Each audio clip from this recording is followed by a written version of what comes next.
The first question is from Anup Tiwari. He says he's quoting three verses from Vivekachudamani.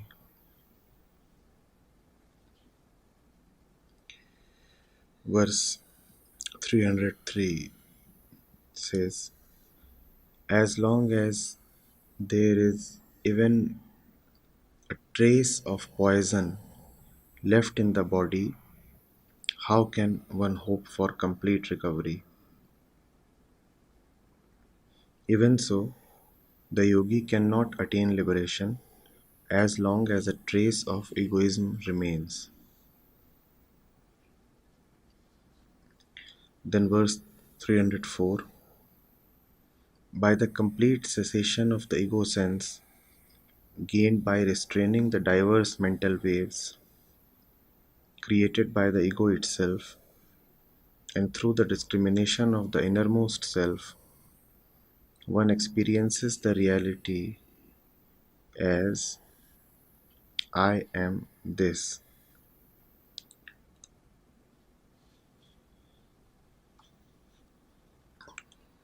Verse 307 says, therefore, with the great sword of realization, destroying this ego sense, your enemy, which is like a thorn in the throat of a man who is eating, enjoy directly and freely the bliss of your own sovereignty, the majesty of the self. So, the question is,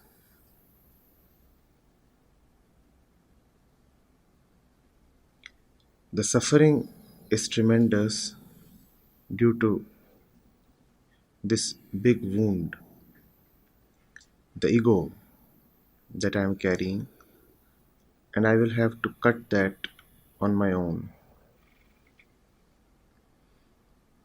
Is there a sharp sword available to cut and remove this wound and also remove its cancerous nature?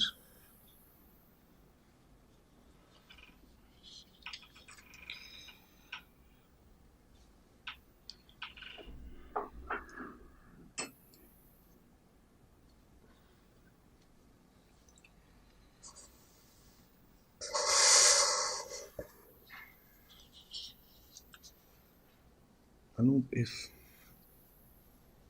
you think that the ego is suffering,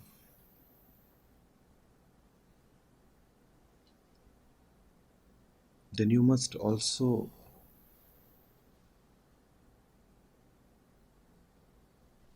know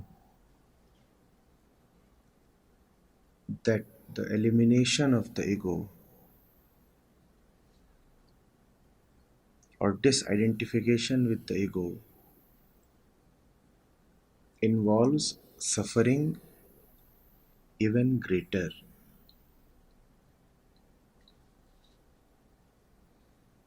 The suffering due to the ego persists and continues precisely because there is greater suffering involved in the elimination of the ego. The equation is simple.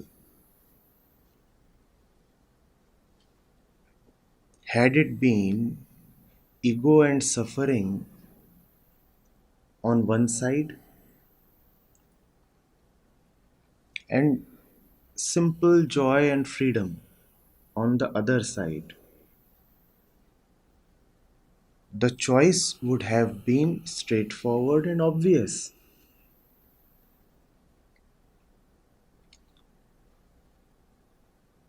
But it's not quite so straightforward,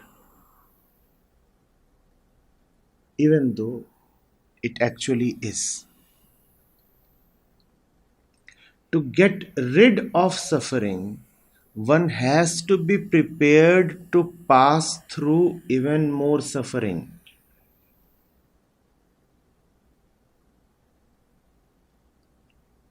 Therein lies the catch. Even the quantum of suffering that one currently experiences, bugs and bothers, and therefore one tries several methods to eliminate suffering, including spiritual methods. So, the very motivation is to somehow remove suffering.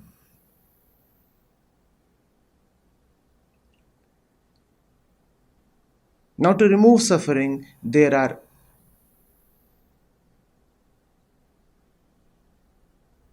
genuine methods and phony methods.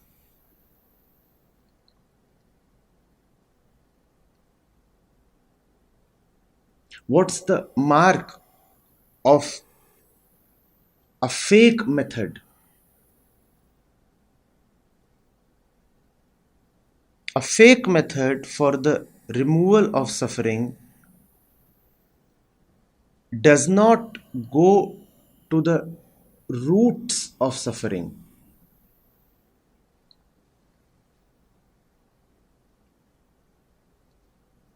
It merely suppresses or silences the conscious manifestation and experience of suffering.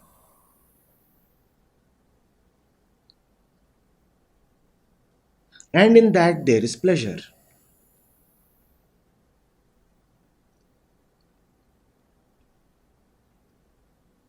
All fake methods of suffering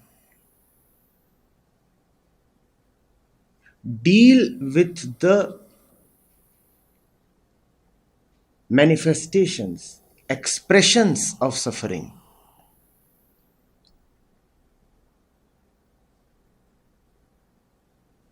And the seeker finds that important because the seeker himself is not bothered with the seeds of suffering.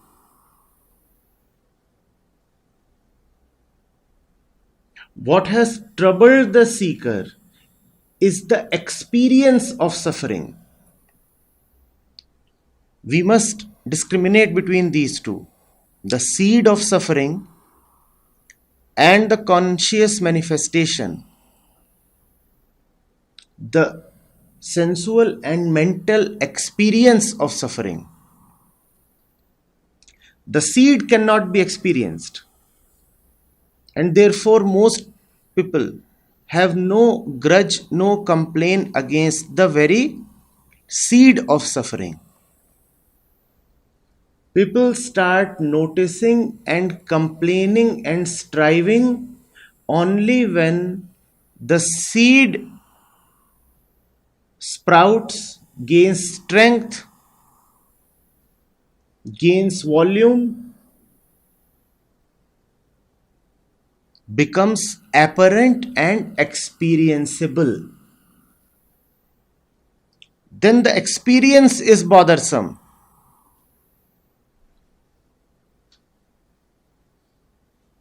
Like a tumor reaching advanced stages.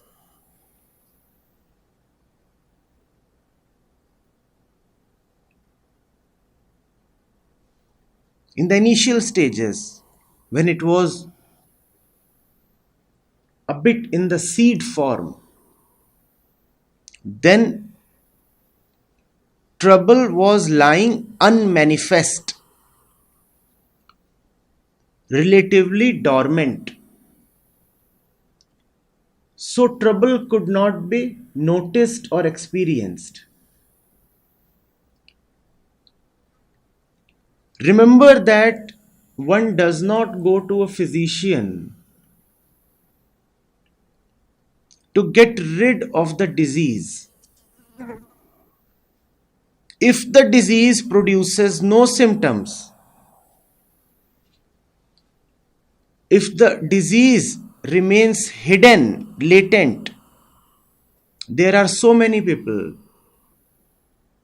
who would adjust to it, compromise with it. One goes to the physician when the disease starts giving troublesome experiences.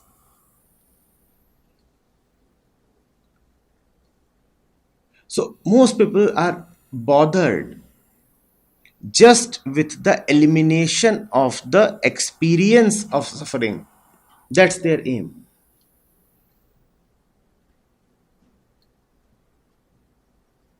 And if you are concerned just with the elimination of the experience of suffering, then there is an easy and fake way available. You were disliking a type of experience, you called it suffering. You can be given an opposite type of experience that you will call as pleasure or happiness. So when you experience suffering, there is a very quick and dirty solution available. Go to some place, go to some shop where happiness is available. And that is why happiness sells. Because happiness is a quick and dirty solution to the ancient and deep problem of human angst, human suffering. Happiness does not relieve one of suffering, but happiness takes your attention away from the symptoms of suffering, and one is done. One says, fine.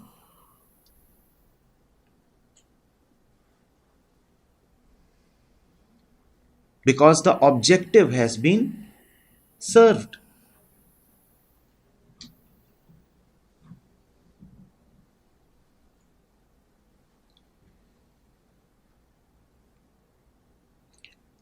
The genuine method comes with a problem.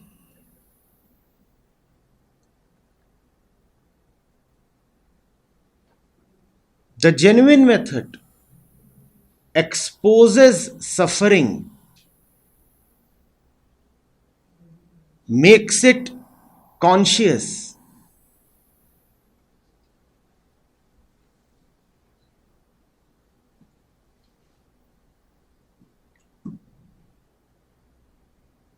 We all know that normally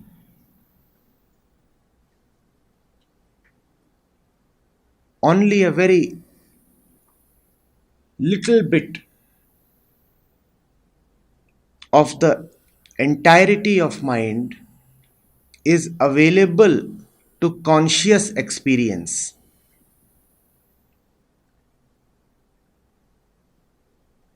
Conscious experience has been likened to an iceberg. It is just 1 by 9, a small fraction of that which is really present. So even if you say that you are suffering, your conscious experience is just 1 by 9 of the total suffering.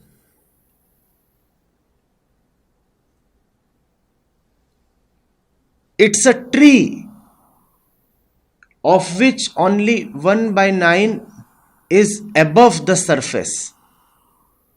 The roots are deep in the dark. 8 by 9 of the tree is below the surface, below the soil. And you are troubled. You are troubled by what? Just by 1 by 9. You are so troubled by the 1 by 9 apparent and phenomenal experience that you want to eliminate it, you want to remove it. But the roots of the tree are deep within, and that is 8 times that which is available to experience.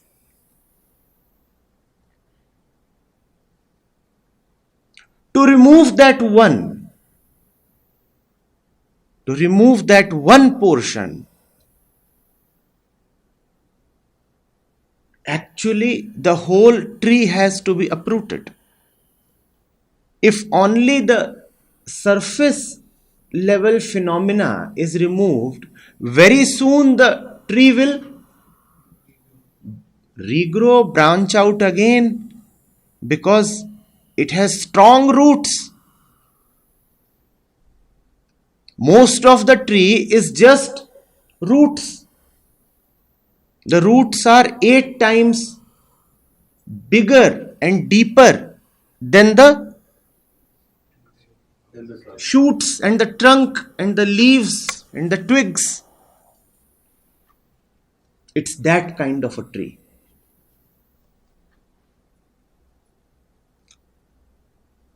So we see that to get rid of the conscious experience of the suffering, we will have to dig deep. Dig deep towards the roots. Now,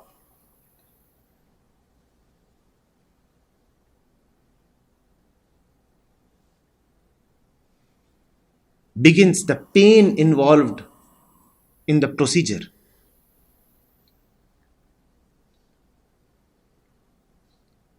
When you start digging deep, that which was not available to experience starts becoming experienceable. Just the one part out of 9 was troublesome enough. You were running hither and thither to get rid of that experience. And now, more and more of suffering is being unearthed. As you dig deeper, all you come across is more suffering and more suffering. And now there is great incentive for the spiritual seeker to run away. He will go away.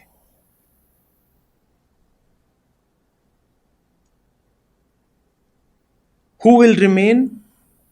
Only the one who wants to see the whole thing through to its end.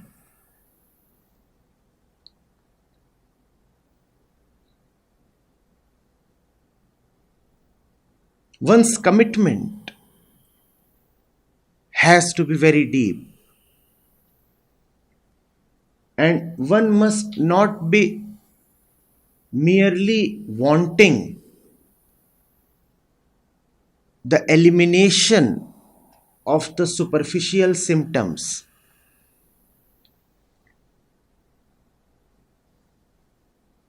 One must be stubborn. One must be devoted enough and wise enough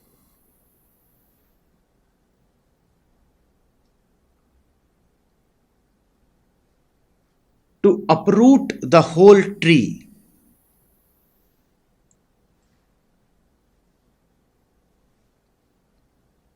But that would mean going through much more suffering than that which seemed to exist in the first place.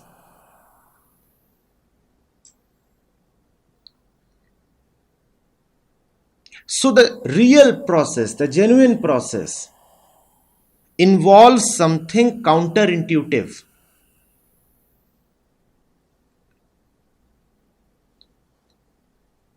You start on the spiritual path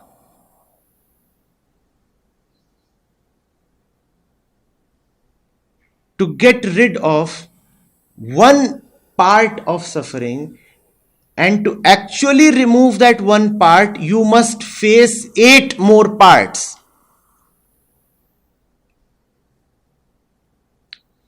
Normally, this cannot happen because even the one part was intolerable.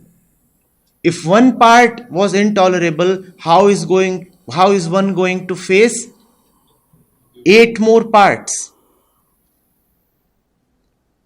So the process won't proceed for long. The process won't fructify. One would start bickering and cribbing.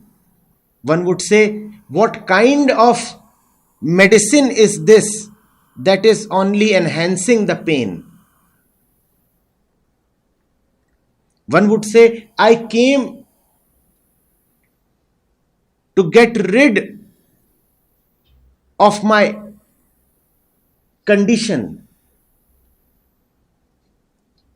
but the medicine has only worsened my condition.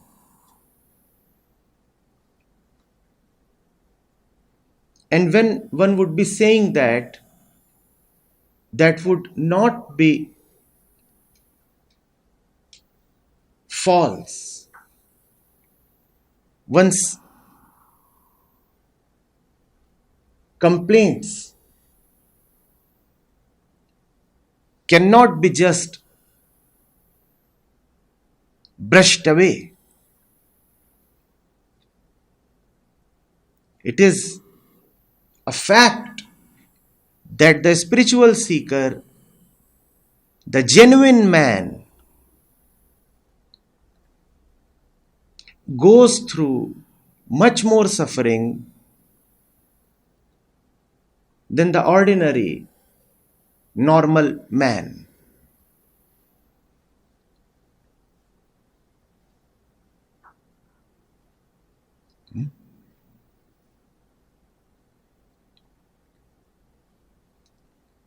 So, do not be too bothered about the suffering that you experience. If that which you experience bothers you,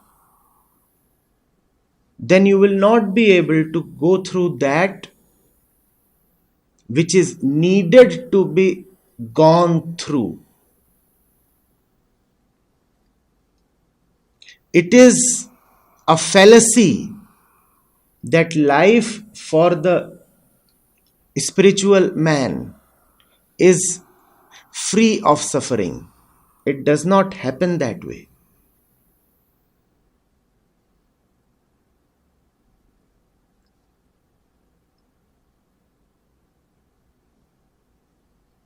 In fact, the spiritual man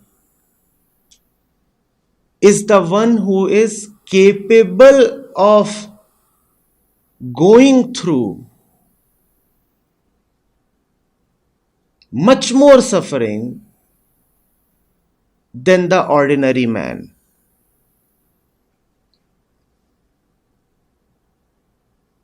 That brings us to the question, what sustains his resilience? What powers him to go through all this suffering?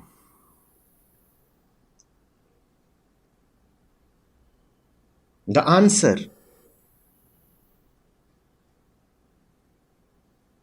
will surprise you. The answer is that he is able to go through so much suffering Because he has something that remains untouched by suffering.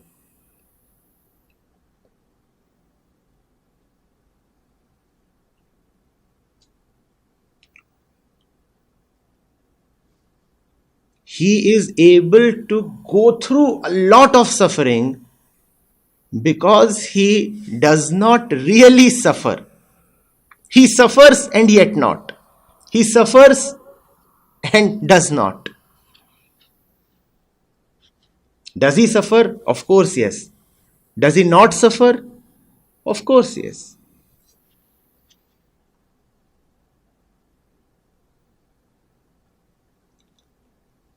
He has a great, unending reserve of joy. And that is what empowers him to bear all the suffering. He has something that is much more important, valuable, immediate, and intimate than suffering.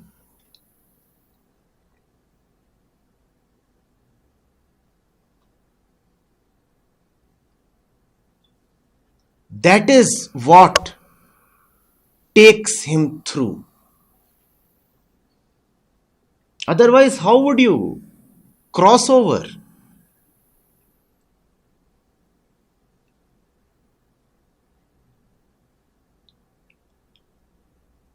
It's a tough battle. It's an arduous proposition.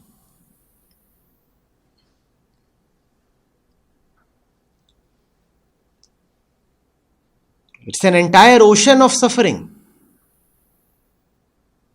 You must have something within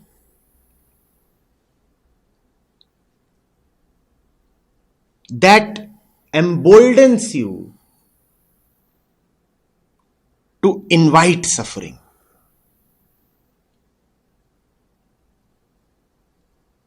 You must have something central, so central that suffering starts appearing peripheral.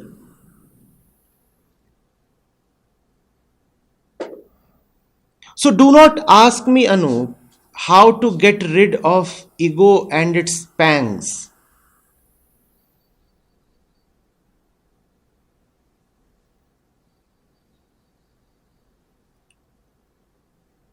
Turn towards yourself and ask, do you have that which will enable you to bear any suffering?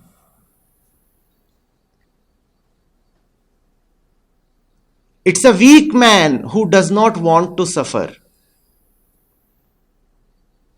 The strong one does not ask for eradication of suffering. The strong one asks merely for more strength.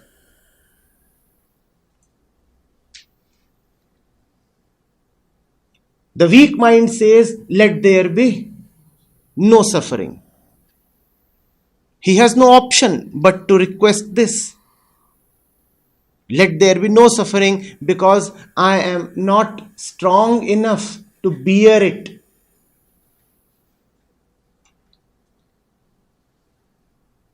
The strong mind, the spiritual mind says,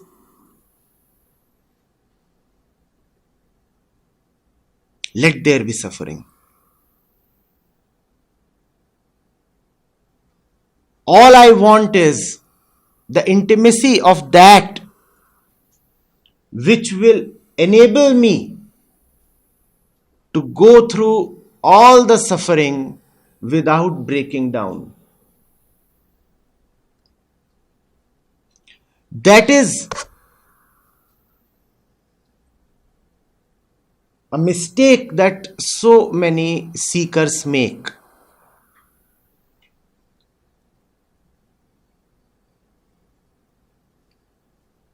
They want removal of suffering, which is not possible.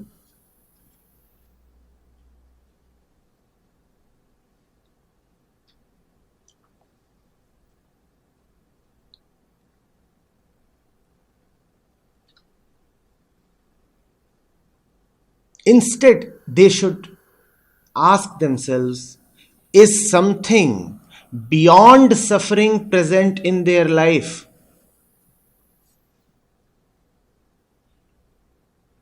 If you are born, if you are a human being,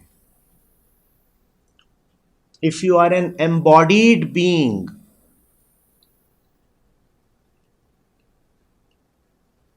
then suffering is inevitable.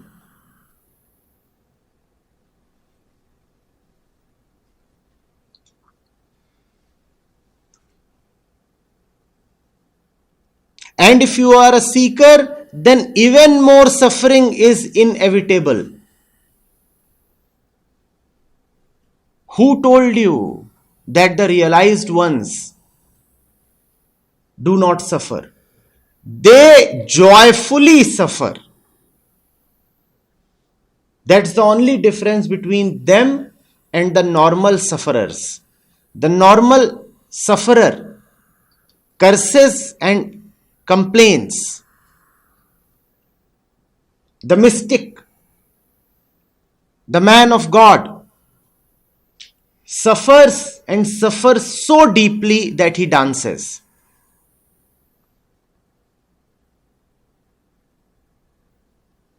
And since he can dance even in his pain, so he is blessed with more pain and more dance.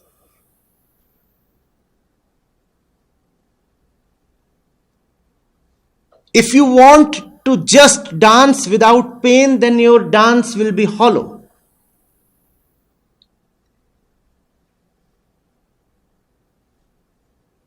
If you are someone who has no capacity for pain, then your dance, your work, your life, your poetry, your love, all will be hollow. You cannot be a lover without having great potential for pain.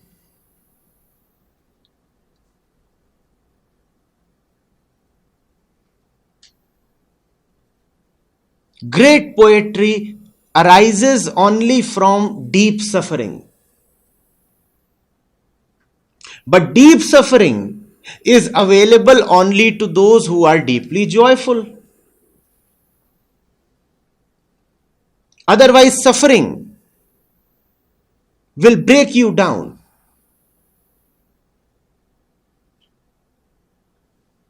Mediocre and tepid minds have neither joy nor suffering.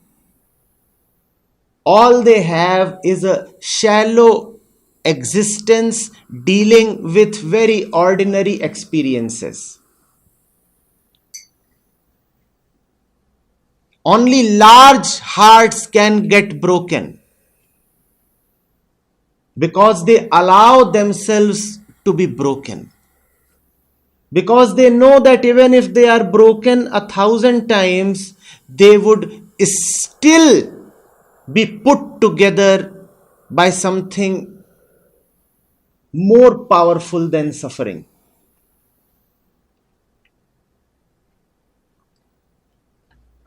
Small minds cower, they seek armors, they run for shelter. And they must do that because their self-concept is that they will be destroyed against adversities. The strong mind revels in adversities. He invites wounds.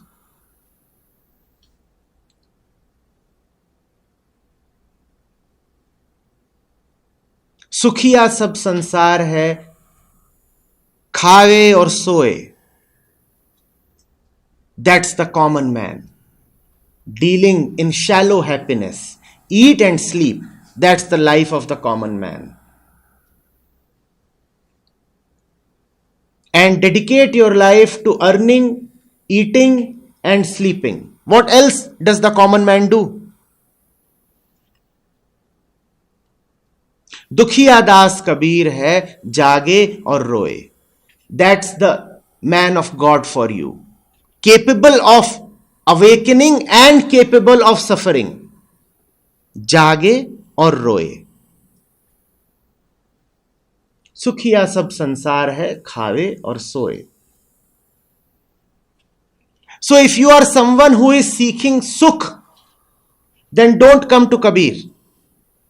Then you should go to the ordinary mortals. There you will find a lot of sukh, pleasure. With God, you get a lot of tears. If you are someone who has no capacity for tears, don't come to God.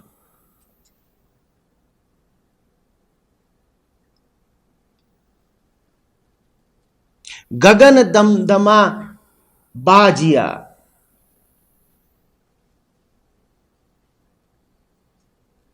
पड़या निशानी घाव. खेत बुहारया सूरमा, मोहे मरण का चाव. That's the attitude of the spiritual mind. मोहे मरण का चाव. The ordinary mind runs away from battles and possibilities of losses. The spiritual mind invites battles, wounds. He says, my wounds are like sacred marks on the body. I don't need to wear a tilak. The scars on my face are enough. Tilak and all such other sacred signs are so superficial, they can get washed off. But when you are a real fighter, then the scars on your body stay. Not only do they stay, they keep getting multiplied. That's the mark of the genuine man. Padya nisani घाव, मोहे मरण का चाव. But most people do not come to spirituality because they are inclined towards their own elimination. If I ask you, enter only if you are agreeable to your death, then this hall would be vacant.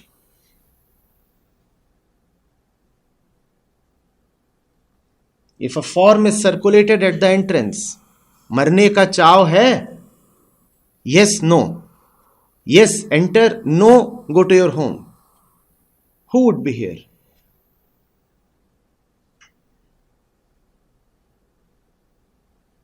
But Kabir is saying, Mohe maran ka chav. Not that I am merely agreeing to death. Not that I am compromising. I am actually fond of dying. Mohe maran ka chav. I am fond of taking on suffering. But again and again I get questions that are just asking one thing. How do I get rid of suffering? And I wonder, who told you that at this place one gets rid of suffering? The fact is, you were not suffering greatly before you came to this place.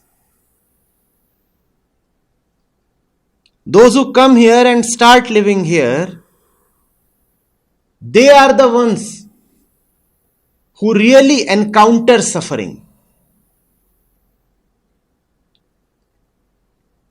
If you want to know what suffering really means,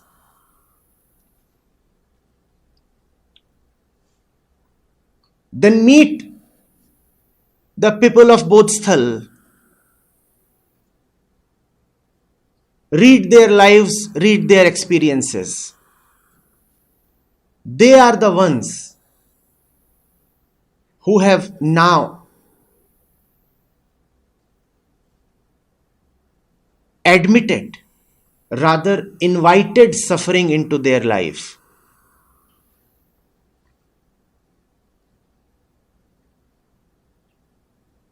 Only a deep mind can know deep suffering.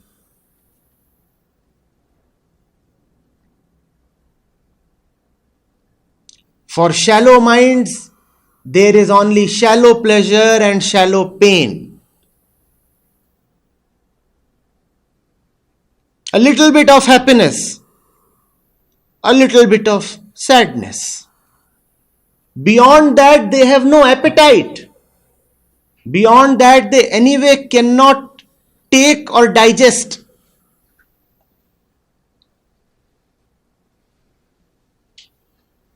For deep minds, there is depth in everything that they experience, that they go through. They know depths of disappointment, and they also know heights of ecstasy. And those who are not prepared to go through depths of disappointment will forever miss the heights of ecstasy.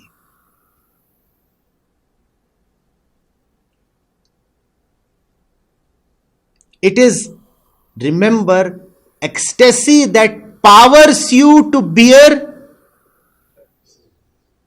disappointment. Otherwise, disappointment is unbearable.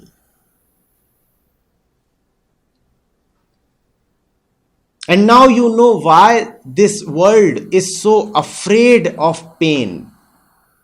Because it has no stamina, no strength, no depth to bear pain.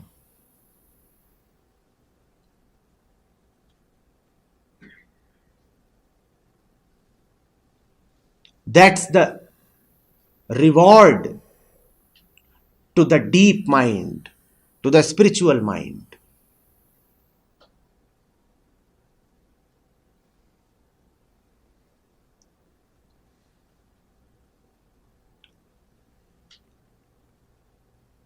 Novel, distinguished,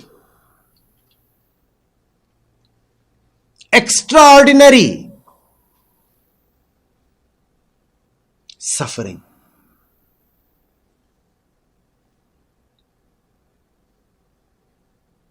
Doesn't sound too attractive, does it?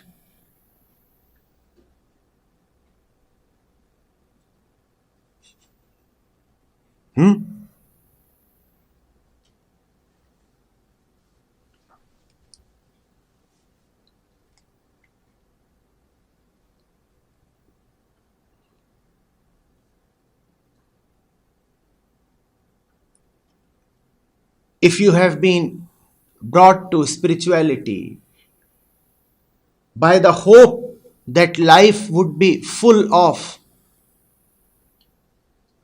pure joy and undiluted bliss and unending happiness, once you read the scriptures or meditate or go through spiritual practices or sit in religious gatherings, then your hope needs to be dashed.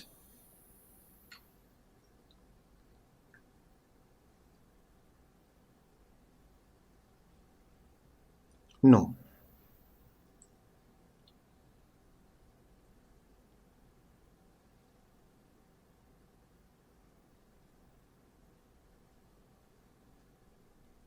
Spirituality is not freedom from suffering in the ordinary sense of freedom.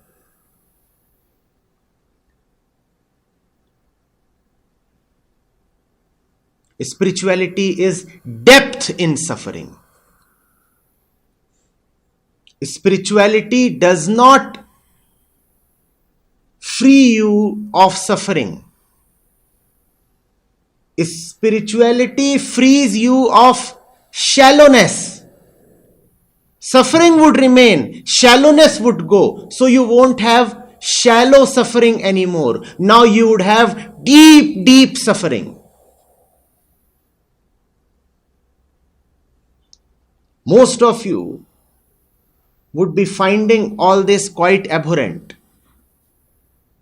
But some of you might be inexplicably tempted. Some of you might be feeling a mystical pull towards the pain I am talking of.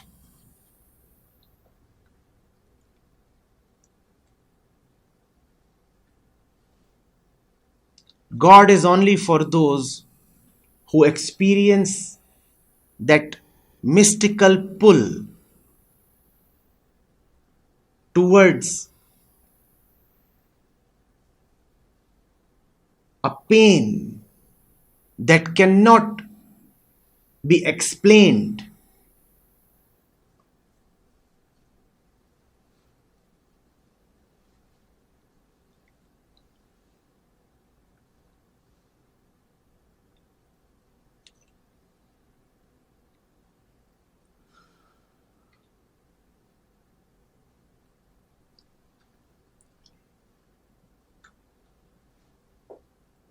So, Anup, you are asking me for a method to get rid of the suffering. The method is more suffering.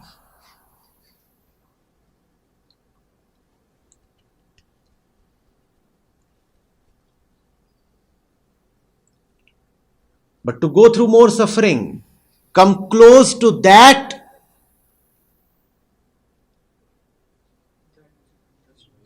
which is untouched by suffering, that which is beyond suffering. Come close to that. If you are troubled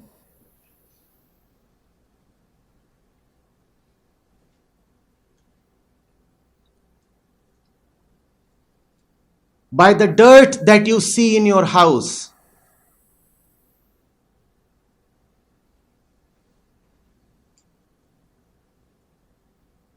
and you intend a cleanup, then you should be prepared to see even more dirt.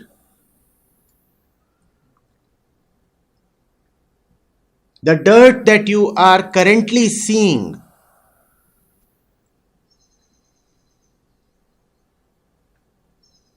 is superficial, is a tiny fraction, is 1/9 of that which remains hidden.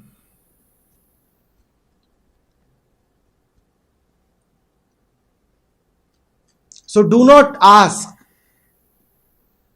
for superficial liberation from dirt.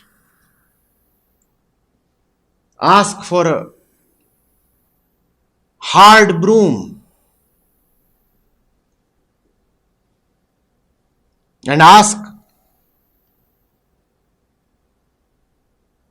for lungs solid enough and healthy enough.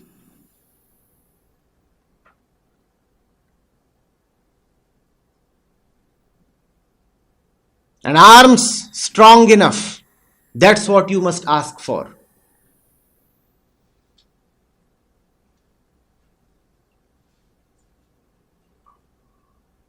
A mind that does not recoil when it sees its own dirty face. That's the kind of mind that is needed.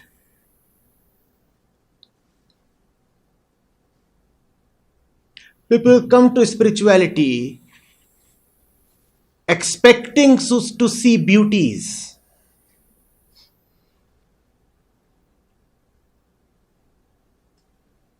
They say, Satyam Shivam Sundaram. The truth is indeed beautiful. Is it not, Acharya ji?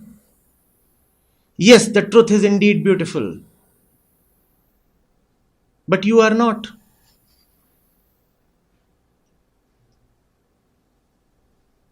And before you can see the beautiful face of truth, you will have to go through layers and layers of your own ugliness.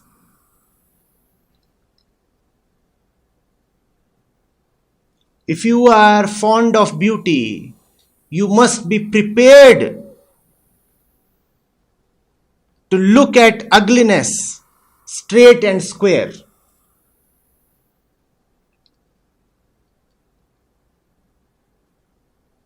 Otherwise, all you would get is some makeup.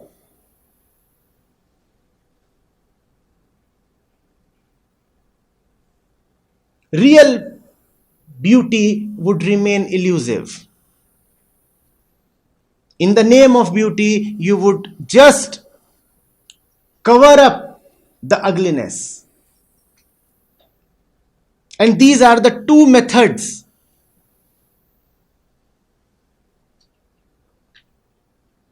to be beautiful. The fake method is to cover up the dirt with makeup. The face is indeed ugly and dirty. Nothing but filth accumulated since centuries. And you cover it up.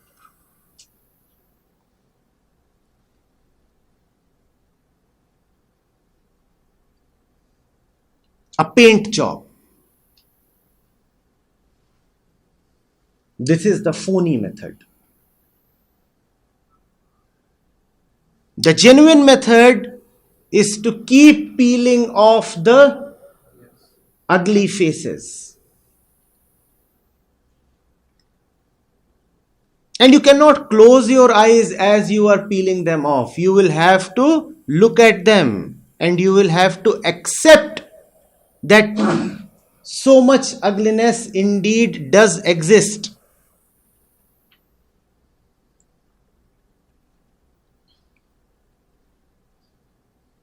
And when all the faces are gone, and neither faces are left, nor are you left to peel the faces off, then all that is left is beauty. It is not beauty in the ordinary sense of the word. It is not beauty that you can admire from a distance.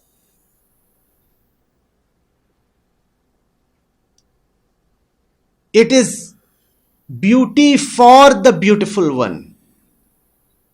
It is beauty in which you are the beautiful one.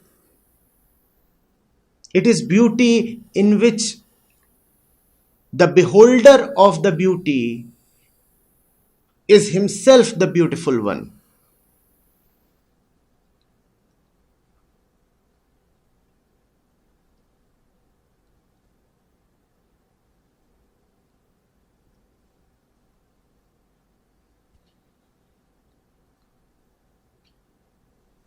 Believe me,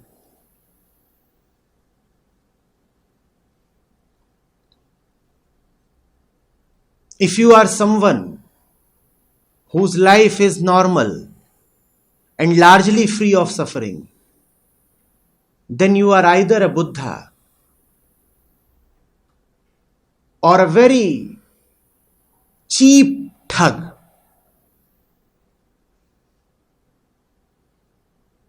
You are either someone who has crossed over or is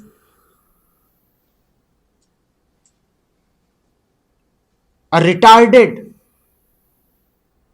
and coward mind that has not yet even dived in.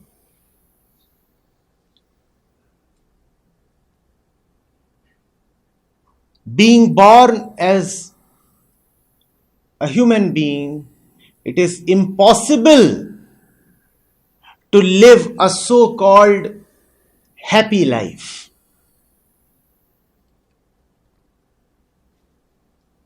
Beware the happy man. He is very dangerous to himself and to everybody. Be very cautious of the ones who are found mostly smiling and in good moods.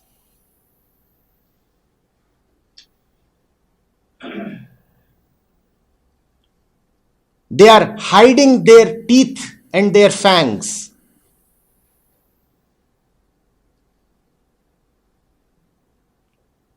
Those smiles are both ignorance and violence.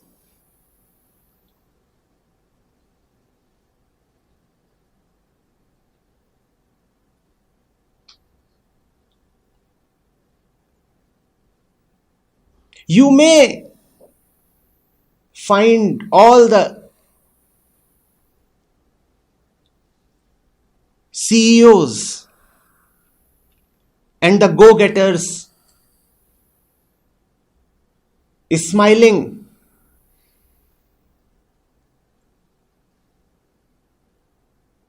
on their Facebook profiles.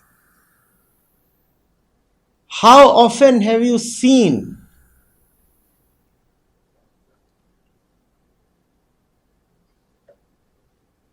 a Christ smiling?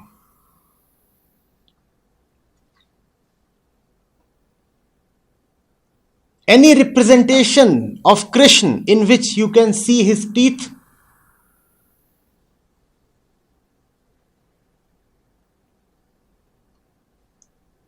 Ever seen Ram smiling? Any statue, anywhere, at any time?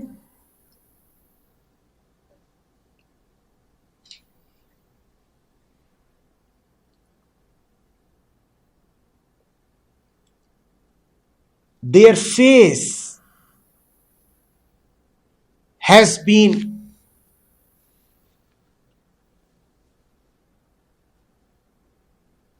made mature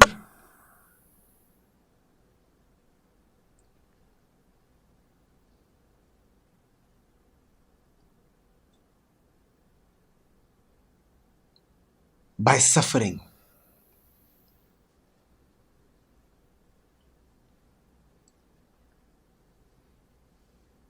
They are ripe.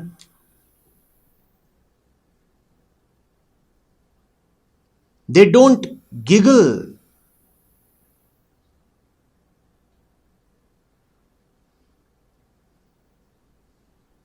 like a juvenile or like an American CEO.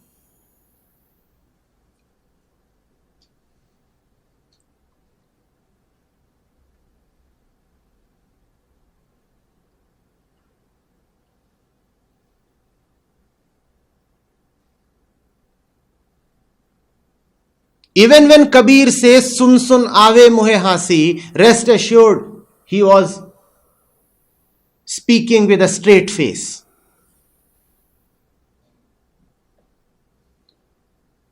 They were not sad. They were just deep. Not laughing does not mean sadness.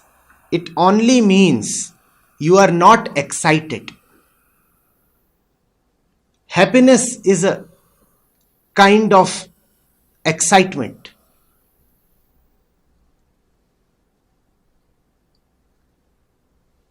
And if you are not happy, that does not mean you have to be necessarily sad.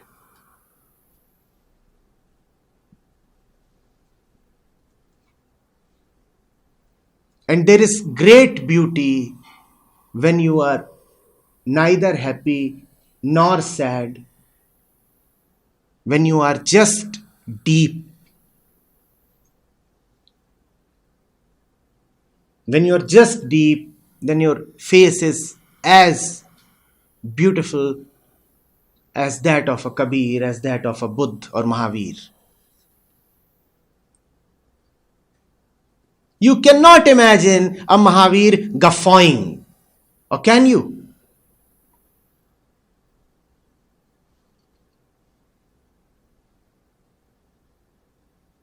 And even if a Bodhidharma does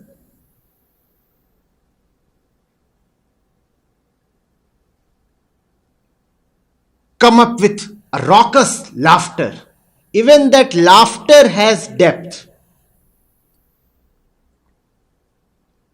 And for laughter to have depth, there has to be deep suffering. Laughter is so beautiful when you are smiling in the middle of suffering, when you are laughing in the face of suffering. It's then that laughter is beautiful.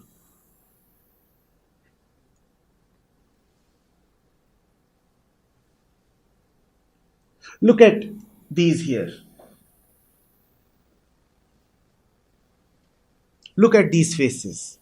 They know suffering end to end. And that's why they are looking at us from where they are. That's the difference between them and the ordinary man.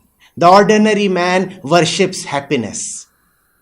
Why? Even ordinary gurus are selling happiness.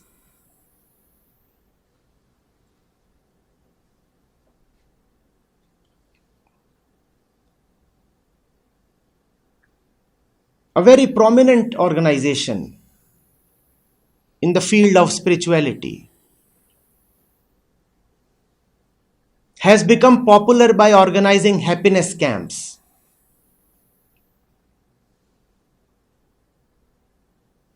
A Krishna would never say that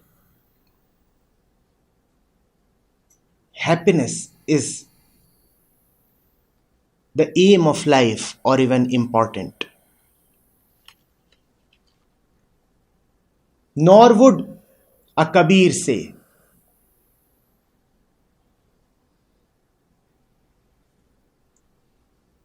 झूठे सुख को सुख कहे मानत है मनमोद जगत चबैना काल का कुछ मुख में कुछ गोद. That's the difference between the ordinary man and Kabir. The ordinary man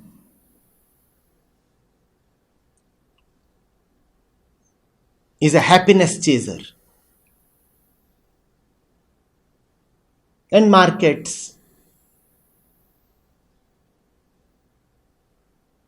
and self-help books and gurus sitting in the market keep providing the ordinary man with happiness. झूठे सुख को सुख कहे मानत है Manmad. In his mind, he keeps thinking, I am happy. Manat hai manmod. That's the ordinary man for you. And in the next line, you have Kabir. Jagat chabayana kalka. That's what Kabir is saying. Right when the ordinary man is celebrating, Kabir is saying, Jagat chabayana kalka, kuch mukh mein kuch god. Kabir is looking at this man in all his revelry and saying, you are being devoured by death and destruction. And you are so afraid that you cannot even see that. And you are so afraid that to avoid the fact of your death and destruction, you keep pretending to be happy.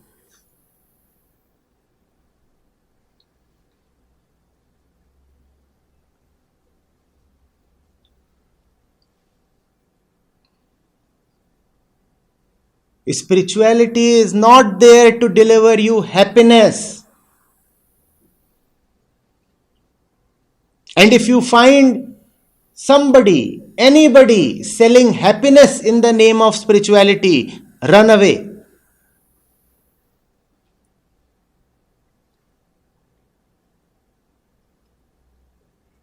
Meeting a guru is a catastrophe.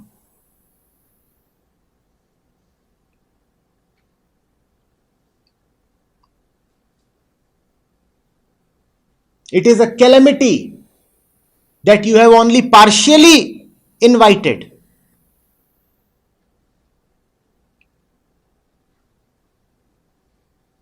It's a winter morning and somebody comes and says, I am going to throw cold water upon you. You can be mentally prepared, but still you would be only half prepared. When the water would fall upon you, the experience would beat all your preparation.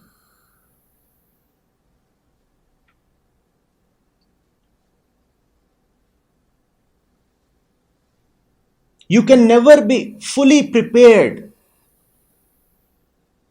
for the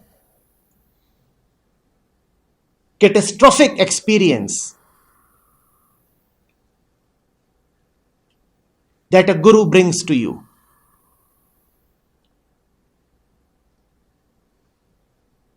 You are broken down beyond your expectations and beyond your preparation. 10 times a day, you curse the moment when you came in touch with the Guru. And you cry out, my life has been destroyed. And you aren't blabbering. For a change, you are spot on. Yes, your life has been destroyed. That's exactly what the Guru intended to do, destroy your life.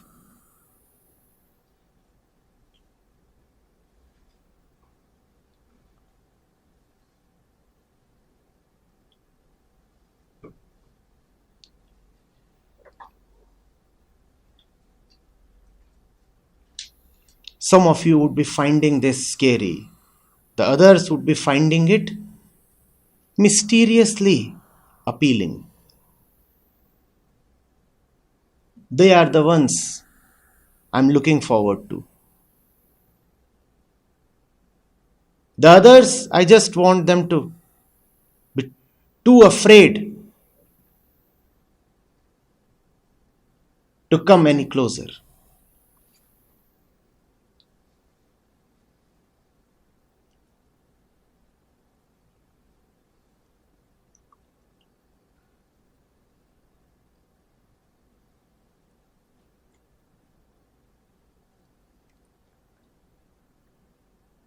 Anup, decide. Where do you belong?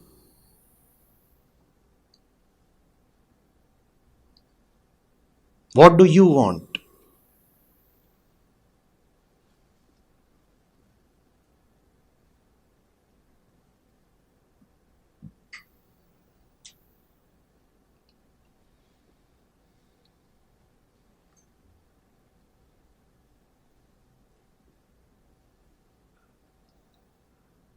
There is no joy without suffering.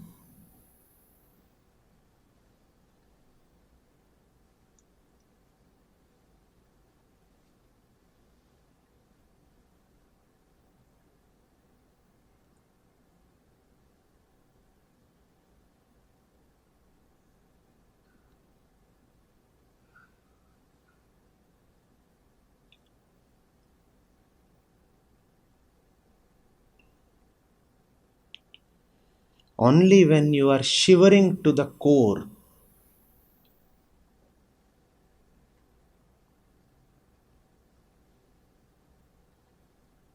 and shivering fiercely, shivering badly and madly,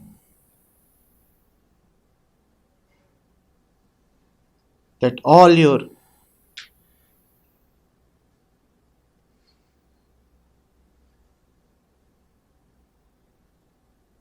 dirt and garbage falls off.